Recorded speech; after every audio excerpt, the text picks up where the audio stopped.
Sa kasaysayan ng himagsikan ng ating bansa, hindi lamang mga lalaking nakidigma sa larangan ang masasabi nating mga dakilang bayani ng ating lahi. Hindi lamang mga lalaking nagbuwis ng kanilang mga buhay at nangabuwal sa dilim ng gabi ang kinikilala nating mga bayani ng ating lahi sapagkat mayroon ding mga babaeng dakila kung ating isasaalang-alang ang mahahalagang katungkulang kanilang ginampanan sa naganap na himagsikan. Isa sa mga dakilang bayaning babae ng ating lahi ay si Gregoria de Jesus na kilala rin sa palayaw na Oriang at tinaguriang Lakambini ng Katipunan. Pero, sino nga ba si Gregoria de Jesus? Si Gregoria de Jesus o kilala rin sa palayaw na Oriang ay isinilang sa lungsod ng Caloocan noong ika-9 ng Mayo taong 1875. Isa siya sa 4 na anak ng mag-asawang Nicolas de Jesus na isang mahusay na karpintero at dating gobernador silyo ng Caloocan, at Baltazar Alvarez Francisco na tubong Noveleta Cavite, at pamangkin ni General Mariano Alvarez. Nung kanyang kabataan, maliban sa kanyang angking ganda, isa siyang magaling at matalinong estudyante. Nagkamit siya ng silver medal sa isang pagsusulit na bigay ng gobernador general at ng kura paroko matapos niyang manguna rito. Nang mag-high school siya, kinumbinsi siya ng kanyang mga magulang na huminto sa pag-aaral at manatili na lamang sa bahay para bantayan ang mga nakababatang kapatid at kanilang sakahan at upang makapag-aral ang kanyang mga kapatid na lalaki. Tumulong na lamang siya sa kanyang mga magulang sa kanilang gawain tulad ng pag-aasikaso niya sa bukid ng ama at pagpapasahod sa kanilang mga trabahador. Kung wala sa bukid ay makikita naman siyang nananahi at nagbuburda ng mga damit o tumutulong sa mga gawaing bahay ng kanyang ina. 18 taon gulang lamang siya nang makilala niya sa isang fiesta noong 1897 si Andres Bonifacio na noon ay 30 taong gulang na. Niligawan siya nito at naging lihim na magkasintahan sila. Hanggang sa hiningi ni Bonifacio ang kamay niya sa kanyang mga magulang, ngunit, sa kasamaang palad, tumanggi ang kanyang ama dahil nalaman nito na si Bonifacio ay isang Mason na sa panahong iyon ay mahigpit na ipinagbabawal ng simbahang Katolika ang pagsapi sa kapatiran ng mga Mason. Bilang isang taong makadiyos, hindi tinanggap ng kanyang ama na may kasal siya sa kalaban ng simbahan. Hindi nawala ng pag-asa si Bonifacio, inabot ng 6 na buwan ang kanyang panunuyo sa kanyang mga magulang, hanggang sa makuha ni Bonifacio ang permisong may kasal sila. Ikinasal sila sa simbahan ng Binondo sa Maynila noong Marso taong 1873 kung saan ang tumayong kanilang ninong at ninang ay ang mag-asawang Restituto Javier at Benita Rodriguez. Makaraan ng 1 linggo, muli silang ipinagkaisang dibdib, alinsunod sa ritual ng katipunan, sa bahay ng kanilang ninong at ninang sa kasal na sina Benita Rodriguez at Restituto Javier sa Calle Oroquieta. Matapos silang makasal, siya ay naging opisyal na kasapi ng katipunan at tinawag sa sagisag na Lakambini, isa si Oriang sa mga unang kababaihang naging kasapi ng katipunan. Nang maitatag ang sangay pangkababaihan ng katipunan noong 1893, nahalal siyang pangalawang pangulo ni Josefa Rizal. Bilang kasapi ng samahan, siya ang naging tagapagtago at tagapag-ingat ng mga lihim na kasulatan at dokumento ng katipunan. Bilang tagapagtago at tagapag-ingat ng mga mahahalagang kasulatan ng katipunan, nagawa niyang malayo sa panganib ang lihim na kilusan ng mga manghihimagsik. Dahil sa masamang ugali ng ilang mga kababayan, isang lihim na palutong na hindi nasisiyahan sa kilusan ng katipunan ang nagsumbong sa mga Kastila na ang mga kasulatan na kinapapalooban ng mga lihim ng katipunan ay matatagpuan sa bahay ng mag-asawang Bonifacio sa daang Oroquieta at Curacada. Hindi nag-atubili ang mga Kastila, kaagad nagpadala ng mga kawal sa bahay ng mag-asawa upang alamin kung may katotohanan o wala ang sumbong na yun. Ngunit higit na matunag si Oriang sa balita. Bago dumating ang mga kawal na Kastila na maghahalughog sa kanyang tahanan ay nakaabot kaagad sa kanyang kaalaman ang balitang maraming kawal ang darating sa kanilang tahanan, ang ginawa niya ay kaagad tinipon ang mahahalagang kasulatan ng himagsikan at itinago sa malayong puok, kaya naman nang dumating ang mga kawal na Kastila ay wala ni kapirasong kasulatan silang natagpuan sa tahanan nito.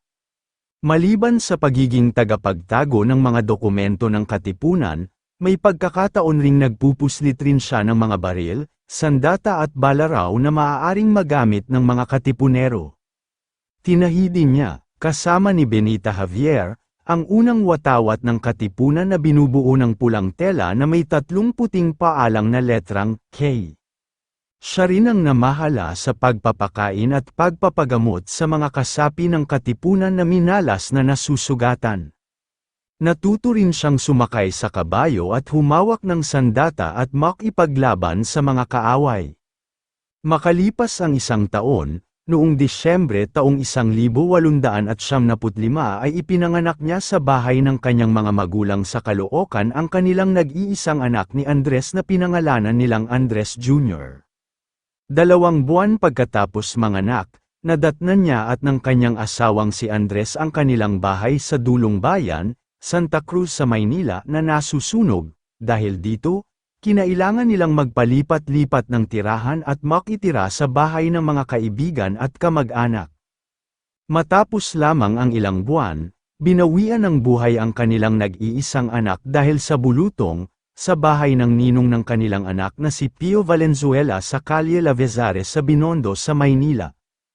Noong 19 ng Agosto taong 1896, inilantad ng traidor na katipunero na si Teodoro Patiño ang katipunan. Sa pagkakadiskubre ng katipunan, marami sa mga miyembro nito ang hinuli, ipiniit, at pinatay. Ang ilan naman sa kanila ay tumakas palabas ng Maynila at isa na rito si Ori Ang. Si Ori Ang ay pansamantalang tumuloy sa kanyang mga magulang sa Caloocan mula Magdalena at Frozo. Hindi naglaon, tinutugis at tinutunto na siya ng mga awtoridad na Espanyol kung kaya't tumakas siya at bumalik sa Maynila. Makikitang walang takot na tinawid ni Ori Ang kabukiran hanggang sa makarating sa La Loma sa Maynila. Sa kanyang paglalakad, tinangka niyang kumatok sa mga kabahayan upang magtago, ngunit siya ay pinagtabuyan dahil sa takot na masangkot sila sa mga pang-aaresto. Dahil dito, napilitan siyang magtago sa daang Clavel kasama ang hipag niyang si Espiridiona, Nonay, Bonifacio at nagtago sa pangalang Manuela Gonzaga. Bilang mandirigma, dumanas siya ng katakot-takot na hirap sa buhay, tulad ng hindi pagtikim ng pagkain sa loob ng napakaraming araw, pag-inom sa mga lubluban ng kalabaw at sa maruruming ilog, at matulog sa lupa ng walang latag. Nasaksihan rin niya ang nangyaring tunggaliang politikal sa pagitan ng Magdiwang at Magdalo na balanghay ng katipunan sa Cavite sa Barrio Tenejeros at Francisco de Malabon. Kitang-kita rin niya ng dakpin ang kanyang asawa na si Andres kasama ang kapatid nito na si Procopio ng mga tauhan ni Emilio Aguinaldo at dalhin sa Maragondon upang humarap sa malagim na paglilitis. Habang hinuhuli ang kanyang asawa ay pinagtangkaan siyang halayin ni Agapito Benzon. Nang patayin sina Andres at Procopio noong 10 ng Mayo taong 1897 sa Maragondon, Cavite, hindi ito ipinaalam sa kanya. Siya'y ikinulong sa isang bahay at binyantayang mabuti ng maraming kawal na Espanyol. Pagkalipas ng mga ilang araw, nang malaman niya ang malagim na sinapit ng kanyang asawa, nagpumilit siyang makita ang bangkay ng kanyang asawa. Sinimulan niyang hanapin ang bangkay ng asawa sa mga bayan sa Cavite. Sa kanyang paghahanap sa mga karatid bayan, nakasalubong niya ang mga sundalong dumakip sa kanyang asawa, bitbit ang mga damit, kumot at gamot nito. Tinanong niya ang mga ito kung saan nila dinala ang kanyang asawa at kung bakit dala nila ang mga gamit nito. Sinabi ng mga sundalo kay Oriang na dinala nila ang kanyang asawa sa bahay ng isang tenyente sa bundok. Tinungo niya ang nasabing bundok at ipinagtanong-tanong doon ang kanyang asawa. Ngunit, kung saan-saan lamang siya itinuro, tumagal ng halos 1 buwan ang kanyang paghahanap sa bangkay ng kanyang asawa. Hanggang isang araw ay nasalubong niya ang tiyuhing si General Mariano Alvarez na nagkataong naghahatid noon ng makakain sa lugar kung saan huminto ang mga sundalo na nagdala kay Andres. Ibinalita nito kay Oriang na matagal nang patay ang asawa nito. Matapos malaman ang nangyari sa kanyang asawa, siya ay malungkot na namundok kasama ng mga kapwa katipunero sa lungsod ng Pasig. Dito niya nakilala ang dating kalihim ng kanyang asawa at namuno sa katipunan sa labanan sa Montalban at San Mateo sa lalawigan ng Rizal na si Julio Nakpil. Nang lumaon ay nagpakasal sila sa simbahan ng Quiapo sa Maynila noong ika-10 ng Disyembre taong 1878.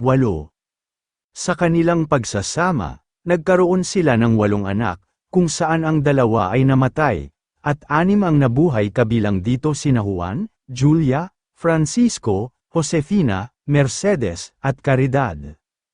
Nang matapos ang himagsikan, tumira sila sa bahay ng kapatid na babae ni Julio Nakpil na si Petrona at ng asawa nitong si Dr. Ariston Bautista. Hindi nagkaroon ng anak si Petrona at ang kanyang asawa kaya malugod nilang tinulungan si Oriang sa pagpapalaki at pagpapaaral sa kanyang mga anak. Namatay siya sa sakit sa puso noong ika-15 ng Marso taong 1943, sa bahay ng mag-asawang Petrona at Dr. Ariston Bautista sa Calle Barbosa sa Quiapo sa edad na 68. Ang kanyang mga labi ay inilibing sa Manila North Cemetery. Bago malagutan ng hininga ay naisulat niya sa Filipino ang kanyang talambuhay na kung saan nakatala ang naimbento niyang dikdika ng bawang, ang kanyang pagkasali ng alpabeto ng katipunan upang maunawaan ng marami at ang gutom at pagod na inabot niya bilang katipunera. Maliban dito ay nag-iwan rin siya ng 10 tagubilin o aral para sa mga kabataang kinabibilangan niya. Igalang at mahalin ang magulang pagkat ito ang pangalawang Diyos sa lupa. Alalahanin tuwi na ang mga banal na aral ng mga bayani na nasawi dahil sa pag-ibig sa bayan. Huwag mag-aksaya ng panahon ng di pamarisan. Pagsikapang magkaroon ng anumang karunungan na tumutugon sa kanyang hilig upang pakanabangan ng bayan, ang kabaitan ay alalahanang isang malaking kayamanan. Igalang ang mga gurang nagpapamulat ng isip pagkat kung utang sa magulang ang pagiging tao ay utang naman sa nagturo ang pagpapakatao, iligtas ang api sa panganib, matakot sa kasaysayan pagkat walang lihim na di nahahayag. Kapag napag-ingatan ang kasamaan ay doon manggagaling ang malaking karangalan, sikapin ang ikapagkakaisa ng lahat at ikauunlad ng bayan upang huwag magkaroon ng sagabal ang kasarinlan. Kung kayo ay aking tatanungin, anong masasabi ninyo sa talambuhay na ito, mag-comment lang. So, ayun lamang ang talambuhay natin ngayong araw, sana ay may natutunan kayo. Huwag na rin kalimutang mag-like at mag-subscribe para maging updated sa mga panibagong video. Maraming salamat po.